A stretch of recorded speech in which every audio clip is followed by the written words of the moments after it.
Միջազգային իրավունքը գոյություն չունի 44 օրյա պատերազմից հետո եւ այդ պատերազմը սկիզբ դրեց, չէ, 20 թվականը այնինչ տեղի ունեցավ հայերի հետ, ես ասեմ, որ որևէ մեկը դրա մասին չի խոսում, երևի թե ես հիմա պետք է դրա այդ փաստի վրա ուշադրությունը հրավիրեմ, սա էքսկլյուզիվ, այսպես ասած, փաստում է, որովհետեւ այսքան խոսում են, բայց մեկը չի ասել մինչև հիմա կամ ուշադրություն չի դարձել այն փաստի վրա, որ հետխորհրդային հակամարտություններից միայն այս հակամարտությունն էր, որ դարձել էր ուրեմն աշխարհի մեծերի ուշադրության առարկա, երբ որ ստեղծվել էր Մինսկի խումբ, երբ որ Մինսկի խումբը հատուկ այդ խնդիրը լուծելու համար, երբ որ Մինսկի խմբին փոխարինեց Մինսկի խմբի համանախագահության ինստիտուտը, որում մեջ ներգրավված էին անվտանգության խորհրդի մշտական 3 անդամները, Միացյալ Նահանգները, Ֆրանսիան եւ Ռուսաստանը, եւ սա եզակի փաստորեն իրավիճակ էր, երբ միջազգային հանրությունը ստանձնել էր արտակարգ լիազորություն արդար կերպով լուծելու այս խնդիրը, հարգելով արցախայության ինքնորոշման իրավունքը։ Եվ այնքան ապաշնոր գտնվեց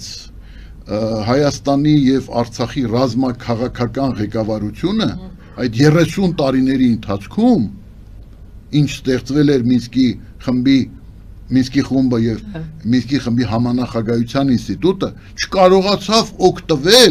չկարողացավ այդ ինստիտուտից օգտվել եւ վերջում իր համաձայնությունը տվեց այդ ինստիտուտի լուծարման համար, ինչ արվեց այն բանից հետո, երբ Արցախը կործանվեց, հայաթափվեց, երբ այնտեղ իրականացվեց ցեղասպանություն, էթնիկական զտում, ամենավայրակ կերպով, տեսեք, ես ինչ նկատի ունեմ, Աբխազիան գոյություն ունի, այնտեղ Մինսկի խումբ չէր ստեղծվել, Մինսկի խմբի համանախագահության տարապես Աբխազիայի հարցը Ռուսաստանի բացառիկ միջնորդական ջանքերի տիրույթում էր։ Եվ առայսօր էլ այդպես է, եւ վերջում էլ Ռուսաստանը ճանաչեց Աբխազիայի անկախությունը։ Հարավային Օսիան այդ խնդիրը Վրաստանը ցանկացավ լուծել Սաակաշվիլիի իշխանության օրոք, ցանկացած լուծել մոտավորապես այնպես, ինչպես լուծեց հաջողությամբ իր համար Իլխամ Ալիևը Արցախի հիմնահարցը։ Դա կարևոր հարց է։ Բայց Հարավային Օսիայի դեպքում նույնպես դա չհաջողվեց, չնայած չկար միջազգային միջնորդություն։ Առայսօր էլ չկա։ Իսկ այս հարցը փաստորեն այն հարցն էր, որի վերաբերյալ հավասար պատասխանատվություն էին ստանձնել 3 գերտերությունները, որի արդար լուծման համար, օրինական լուծման համար, ոչ թե ուժի միջոցով, եւ ինչու եմ ես ասում, որ դա այն Ռուբիկոնն էր, որը միջազգային հանրությունը անցավ, որը ուրեմն համաշխարհային աշխարհաքաղաքական կենտրոնները անցան, իսկ միջազգային հանրությունը դա հանդուրժեց, այսինքն դրան չհակադրվեց, մենք մնացինք մենակ, այն էլ ոչ թե, երբ որ ասում եմ մենք նկատի ունենք իշխանություններին, նկատի ունենք ժողովրդին, որը անտեր վիճակում հայտնվեց, բառի բուն իմաստով, եւ դրանից սկսվեց աշխարհի գահավիժումը, այ դուք ասում եք առաջի քառորդը փակվեց 25 թվականով եւ մենք թեվակողեցինք երկրորդ քառորդը 21-րդ դարի թեվակողում ենք այ փաստորեն աշխարհը ընկղմեց այս բեսպրեդելի մեջ բառի բուն իմաստով այ բեսպրեդել այսինքն լիակատար ամենաթողություն, անօրինականություն, երբ որ օրենքը նետվում է մի կողմ, Դրա համար Իլխամ Ալիևը հայտարարում է, ասում է այսօր ոչ մի հենց իր խոսքերն են իդեպ, որ ես մեջ բերեցի, նա գիտեք ինչ է ասում, ձևակերպումն է հետաքրքիր, ժամանակակից աշխարհում այլևս գոյություն չունի միջազգային իրավունք կոչվող բան, թող բոլորը մոռանան դրա մասին, կա ուժ, կա համագործակցություն, այնինչ ինքը արեց, կա դաշինք, կա փոխադարձ աջակցություն, ասում է Ալիևը, վենեսուելյան իրադարձություններից հետո է նա դա ասում։ Այո, բայց դա կարող էր ասել անմիջապես Արցախյան 44 օրյա պատերազմից հետո, երբ որ ինքը ուժային ձևով լուծեց։ Իմիջայլոց ասեմ, ես միշտ շատ ուշադիր եմ վերաբերվում, ոմանք փորձում են ասել, որ Իլխամ Ալիևի խոսքերին ուշադրություն դարձնել կարիք չկա, ես այդ կարծիքին չեմ, ես շատ ուշադիր եմ վերաբերվում, որտեղ նրա յուրաքանչյուր խոսքի հետևում կանգնած է պատրաստակամություն այդ խոսքի հետևից գնալ եւ այդ խոսքին համահունչ քայլեր կատարել եւ միշտ էլ դա արել է, ինչ ասել է, պատերազմ կսկսեմ, ուրեմն պատերազմի միջոցով կլուծեմ Արցախյան հիմնահարցը եւ արել է դա, ասել է, որ եւ դրա համար ես ինչ ասել է, այն որ երբ որ Արթուր Հովհաննիսյանը ստեր էր տարածում հանրային հեռուստատեսությամբ, մեր հարկատուներից հաշվին մեզ ստում էր Արթուր Հովհաննիսյանը, հիմա էլ պաշտոն զբաղեցնում, պատվի մեջ է,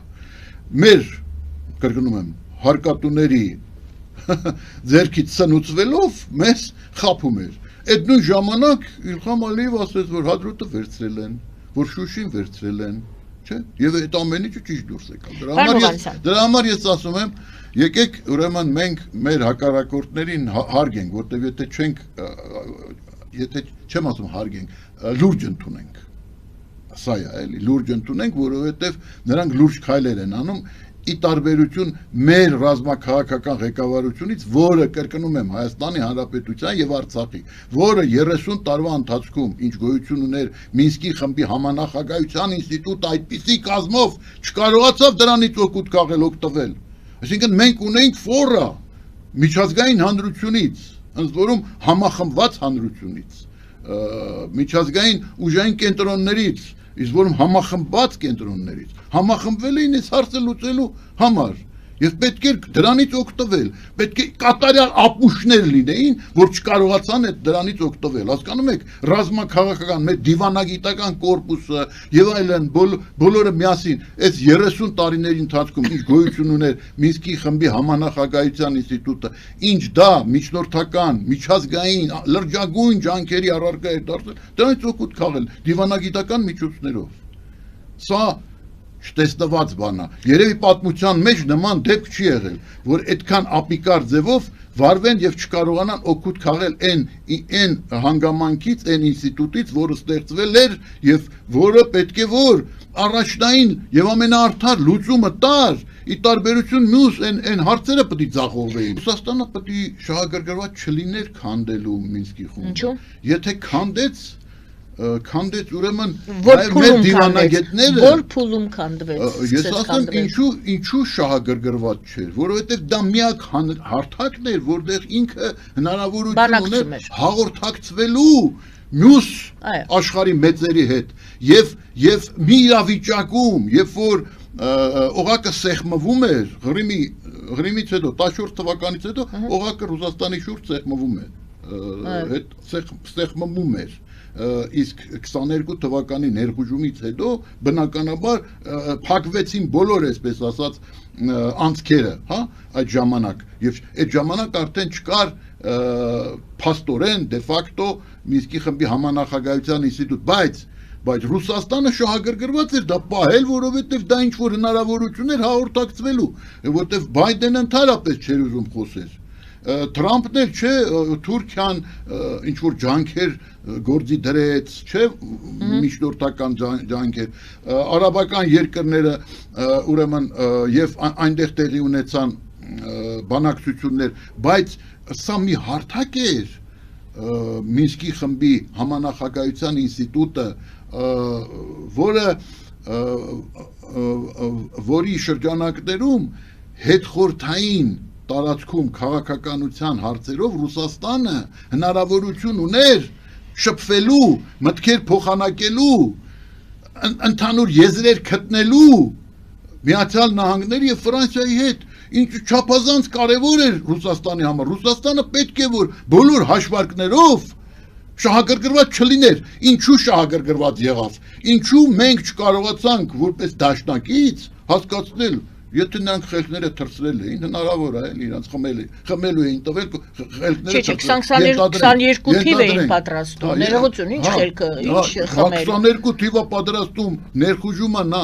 պետք է մտածի, չէ՞ որ այդ ներխուժումը այդ իրա, չէ, նա չէր ասում պատերազմ, նա չէր ասում ներխուժում, նա չէր ասում ուրեմն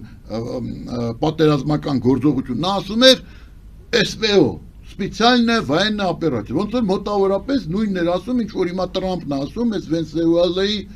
իրադարձությունների մասին, էդ էր, այսինքն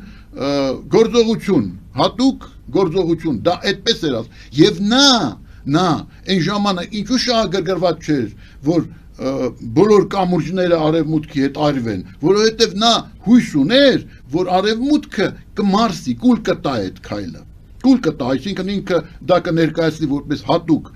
գործողություն, որը միտված է, նպատակա ուղղված է ռուսների իրավունքները պաշտպանելուն,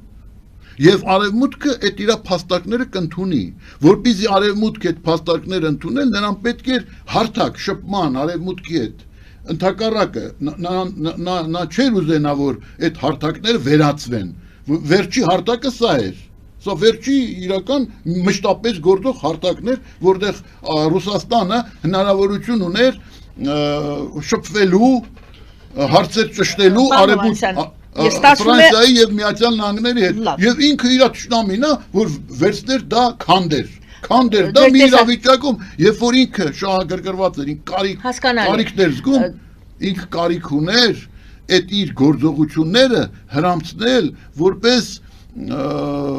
այլընտրանք չունեցող որ արդեն բանը հասել էր բանի եւ անհրաժեշտ էր ռուսների իրավունքները պաշտպանել եւ դրա համար իրանք ընդամենը հատուկ գործողություն են կատարել այն ժամանակ հիշում եք երբ որ նա մտավ այն ռուս քաղաքացիներին ովքեր դա անվանում էին պատերազմ ձերբակալում էին հիմա չէ